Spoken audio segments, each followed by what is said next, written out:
अस्सलामुअलैकुम व्यूवर्स, कैसे हैं आप सब लोग। उम्मीद करती हूँ कि सब ठीक ठाक होंगे और सभी अपनी फैमिलीज़ के साथ बेहद खुश होंगे।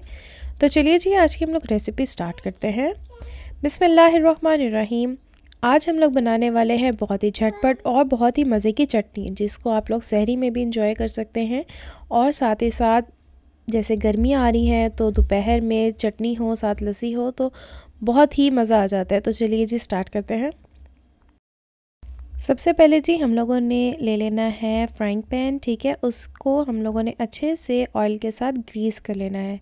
ठीक है, बहुत ज़्यादा ऑयल नहीं लेना, सिर्फ ब्रश की मदद से हम लोगों ने इसको अच्छे से ग्रीस करना है। अब जी यहाँ हम लोगों ने ले लेने हैं टमाटर। ठीक है, मैंने 2 टमाटरों का इस्तेमाल किया है, उसको वॉश कर लिया, बीच से कट कर लिया। साथ ही 3 जवे हमने लेने हैं लहसुन के और 4 सब्ज़ मिर्चें। अब जी हम लोगों ने बिल्कुल लो फ्लेम पे इसको ढक के रख देना है। ठीक है, फॉर अराउंड 3 to 4 मिनट्स। तब तक जो हमारी टमाटर हैं, जो सब्ज़ मिर्चें हैं और जो जवे हैं वो एक तरफ से अच्छे से पक जाएंगे। ठीक है, कुछ ब्लैकिश से हो जाएंगे। यहाँ पे जी 3 से 4 मिनट हो गए थे। ठीक है, हमने लिड हटा लेना है। ये देखिए, जो टमाटर हैं, जो मिर्चें हैं, ठीक है, सारी ही अच्छे तरीके से एक तरफ से पक चुकी हैं। अब हम लोगों ने इसको फ्लिप कर लेना है। ठीक है, सारी ही साइड्स को हम लोगों ने बदल लेना है और दूसरी तरफ से भी इसी तरह पका लेना है 3 से 4 मिनट के लिए। यहाँ पे जी 3-4 मिनट पूरे हो गए हैं, ये दूसरी तरफ से भी अच्छे से पक चुका है। ठीक है, अब हम लोगों ने छिलका इसका रिमूव कर लेना है। ठीक है, और हम लोगों ने इसको मिक्सी में भी पीस सकते हैं, टोटली अप टू यू। लेकिन यहाँ मैं मैनुअली हाथ की मदद से इसको अच्छे से कूट लूँगी। जो कूटने का टेस्ट है, ठीक है, जो कूट के चटनी बनाई जाए उसका जो टेस्ट आता है वो बहुत ही आउट क्लास आता है, बहुत ही अच्छा आता है।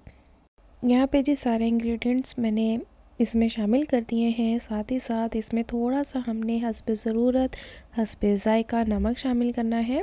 ठीक है, हाफ़ टी स्पून ही मैं इसमें शामिल करूँगी लाल मिर्चों का पाउडर और थोड़ा सा हम इसमें डाल देंगे ज़ीरा। ज़ीरे का टेस्ट भी चटनियों में बहुत ही अच्छा होता है। ठीक है, और आप लोग ज़ीरे का इस्तेमाल किया करें, उससे जो जायका है, जो फ्लेवर है, बहुत दोबाला हो जाता है।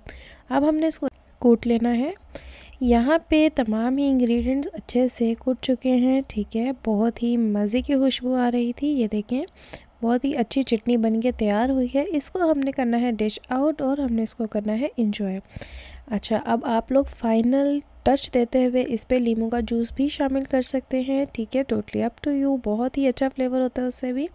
हम मिलेंगे इंशाल्लाह एक नई वीडियो में एक नई रेसिपी के साथ। तब तक मुझे लाइक, शेयर और सब्सक्राइब करना मत भूलिएगा। मुझे अपनी दुआ में याद रखिएगा। टिल देन, अल्लाह हाफिज़।